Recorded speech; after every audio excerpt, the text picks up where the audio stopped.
Morning, সুপ্রভাত সবাইকে। তিতলির টিফিন রেডি করে নিয়েছি। আজ একটু বেশি পরিমাণে টিফিন দিয়েছি, কারণ এখন স্যাম্পল পেপার প্র্যাকটিস করাচ্ছে, তো স্কুলে অনেকক্ষণ সময় অবধি থাকতে হচ্ছে।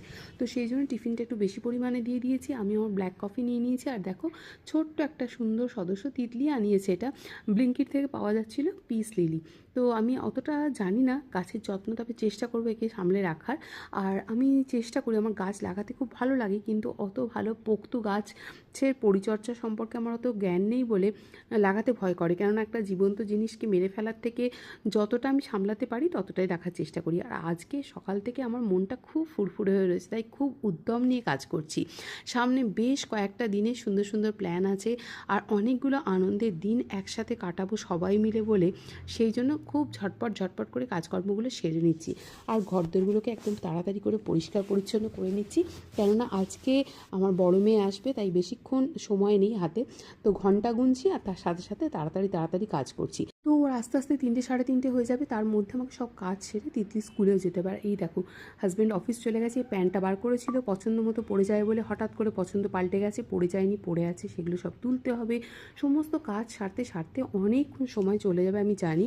আর তিতলি স্কুলে আমাকে যেতে হবে এই কারণে কি, বাচ্চাদের অ্যাডমিট কার্ড দেওয়ার আগে কি করে না, সমস্ত সাবজেক্ট কোড, নামের স্পেলিং সব কিছু চেক করিয়ে পেরেন্টসের থেকে সিগনেচার নিয়ে তারপরেই বাচ্চাদের দেওয়া হয় অ্যাডমিট কার্ড। তো সেই কাজটাও সারতে আমাকে বাইরে যেতে হবে। আর দেখেছো তো, টাওয়েলটাও পড়েছিল কিন্তু ভিজে টাওয়েলটা, সেটাও মেলতে হবে। সমস্ত কাজ, আর আমি কোথাও বেরোবার আগে, সেটা কিছুক্ষণের জন্যই হোক আর কিছু দিনের জন্যই হোক, ঘরটাকে একদম পরিপাটি করে রেখে যাই। বাইরে থেকে এসে আমারও যেমন মনে হয় শান্তিপূর্ণভাবে একটু বসবো একটা জলের বোতল নিয়ে, আর আমার বাড়িতে কেউ এলে যেন তারাও সেই অনুভূতিটাই পায়, সেটা আমার সবসময় থাকে। তো সেই জন্য আমি সমস্ত কাজ পরিপাটি করে সেরে রেখে দিয়ে তারপর বাইরে যাই। একটা পার্সেল এসেছে, তো তিতলি কিছু আনিয়েছিল, তো দেখি এটা কি, সেটাই কিনা। তো একটা না ছোটো কেক প্যানের অর্ডার করেছিল, যেগুলো লক সিস্টেমের হয়, তো এরকম খুলে নিতে সুবিধা হয় না। ও চিজ কেক বানাবে, তো ব্লুবেরি চিজ কেক খেতে প্রচণ্ড ভালোবাসে। তো বলেছে মা, বাড়িতে আমি এবারে নিজে ট্রাই করে নিজে বানাবো, তার জন্য ও অর্ডার করেছে প্যানটা। আমি ব্রেকফাস্ট করে তাড়াতাড়ি রেডি হয়ে গিয়েছি। তাড়াতাড়ি না গেলে কিন্তু আজকে প্রচণ্ডই কাজে দেরি হবে, কারণ সমস্ত প্যারেন্টই যাবে তো। আর অবশ্যই করে প্যারেন্ট আইডিটা নিয়ে নিয়েছি, এটা না হলে আজকে স্কুলের কোনো কাজই হবে না।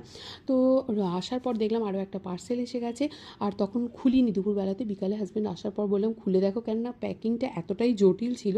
তো তারপর খুলে ততক্ষণে অবশ্য বাবারও কল এসে গেছিলো। বাবা খেজুরের গুড় পাঠিয়েছে কলকাতা থেকে, মেয়ে জামাই ভালোবাসে সেই জন্য। আসলে এই ছোটো ভালোবাসা, ভালো লাগা, এগুলো কিন্তু মা বাবারাই বুঝতে পারে। আমিও আমার মেয়ের জন্য খেজুরের গুঁড়ো আসতে না আসতেই পিঠে পুলি বানিয়ে নিয়েছি। আসলে মিষ্টি কথা সবসময় বললেই হয় না, কখনো ভালোবাসা দেখাতেও লাগে, আর যেটা মা বাবারাই বুঝতে পারে, অন্য কারোর দ্বারা হয় না।